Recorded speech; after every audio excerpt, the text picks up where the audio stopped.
একটু আপনারা অ্যাটেনশন দিন, একটু প্লিজ। আর কেউ কথা বলবেন না প্লিজ, একটু একটু একটু প্লিজ প্লিজ প্লিজ। আসসালামু আলাইকুম ওয়া রাহমাতুল্লাহ। আমরা আজকে এসেছিলাম আমাদের এখানে পঙ্গু হাসপাতালে গত আন্দোলনে যারা আহত হয়ে ভর্তি হয়েছেন তাদেরকে দেখতে এসেছিলাম। আসলে আমরা সবাইকে দেখতে পারিনি। সবাইকে দেখতে গেলে এখানকার চিকিৎসা ব্যবস্থায় ব্যাঘাত সৃষ্টি হবে, এই চিন্তা করে আমরা অল্প সংখ্যক আহত ভাইদেরকে দেখে এখানে বের হয়ে এসেছি। ঠিক আমার পাশে আপনারা একজনকে দেখতে পাচ্ছেন, তার হাড় দুটোই ভেঙে গেছে বুলেটের আঘাতে, মাংসগুলা থেতিয়ে গেছে। কত সময় লাগবে ভালো হতে আল্লাহই ভালো জানে। আমরা আশা করছি তার হাড়টা ঠিকবে, কিন্তু আজকে দেখে আসলাম কতগুলা পা চলে গেছে, অলরেডি অ্যাম্পুটেড, কাটা হয়ে গেছে। এরা জীবনে ওই পাটা আর ফিরে পাবে না। তাও তারা একটা পা নিয়ে দুটা হাত নিয়ে হয়তো আল্লাহ চাইলে ইনশাল্লাহ বাঁচবে। কিন্তু যারা এই বুলেটের আঘাতে দুনিয়া থেকে চলে গেল, আমি এই মুহূর্তে তাদেরকে গভীর শ্রদ্ধার সাথে স্মরণ করছি। আল্লাহ পাকের দরবারে দোয়া করছি আল্লাহ যেন তাদেরকে শহীদের মর্যাদা দান করেন এবং তাদের পরিবারকে যেন আল্লাহ তাআলা প্রশান্তির হাত বুলায় দেন, সবরে জামিল আতা করেন।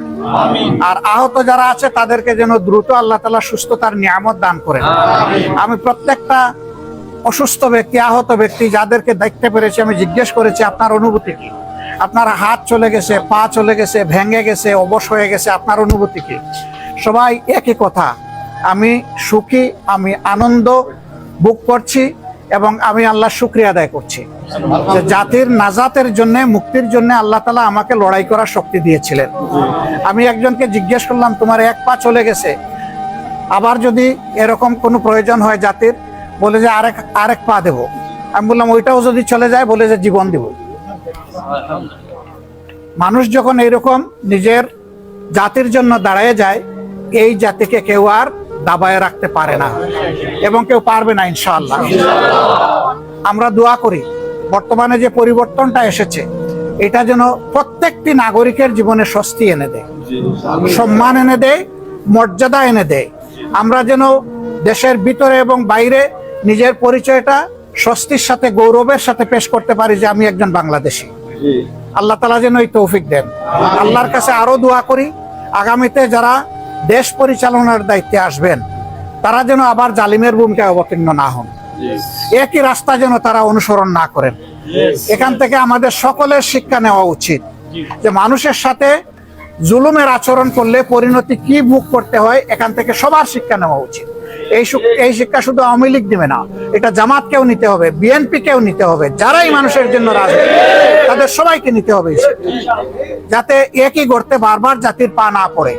আমরা এখানকার চিকিৎসায় যারা নিয়োজিত আছেন, মাননীয় পরিচালক সহ তাদের সকলকে, চিকিৎসক, নার্স, টেকনোলজিস্ট, টেকনোক্রেট, আয়া যারাই আছেন এখানে, সবাইকে আমরা কৃতজ্ঞতা জানাচ্ছি, দোয়া করছি আল্লাহ তাআলা তাদের মর্যাদা যেন সমুন্নত করে দেন। আমরা প্রত্যেককে জিজ্ঞেস করেছি ওনাদের চিকিৎসায় আপনারা সন্তুষ্ট কিনা, তারা বলেছে আমরা 100% সন্তুষ্ট, আলহামদুলিল্লাহ। এটা বিশাল একটা দোয়ার ব্যাপার। আমরা ওনাদের জন্য দোয়া করি আল্লাহ তাআলা ওনাদের মেধা এবং যোগ্যতায় আরো বেশি বরকত দান করুন, যাতে তারা দীর্ঘদিন জাতির এই খেদমত তারা করতে পারেন, মর্যাদার সাথে করতে পারেন। আপনাদের সকলের মাধ্যমে দেশবাসীর কাছে আমাদের অনুরোধ যে ক্ষয়ক্ষতি হয়ে গেল, আমরা যেন সবাই আমাদের নাগরিক সামগ্রিক দায়িত্ব মনে করে শহীদ পরিবার, আহত এবং পঙ্গু যারা হয়েছে তাদের পাশে যেন আমরা আমাদের একটা খোলা অন্তর নিয়ে দাঁড়াতে পারি। আল্লাহ আমাদেরকে তৌফিক দান করুন। আসসালামু আলাইকুম ওয়া রাহমাতুল্লাহ।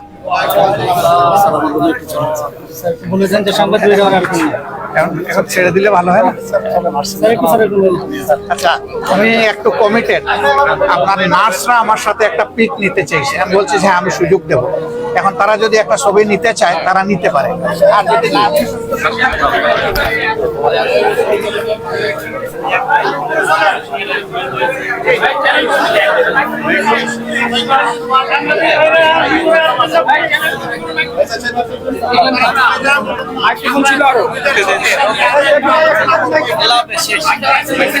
জি জি জি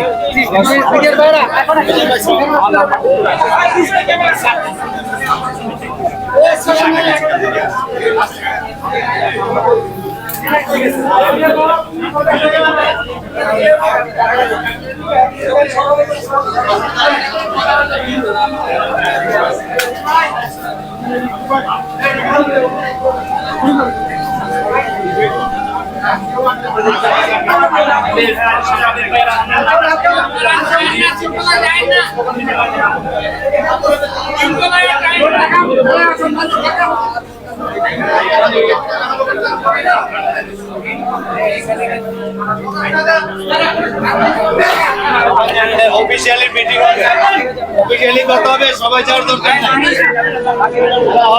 পার্সেন্ট তারা যান।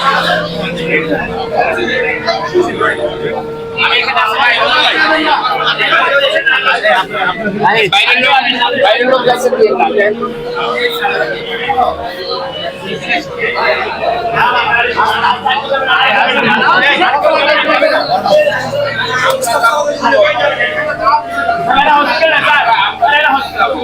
ভাই, আপনাদের বড় ভাই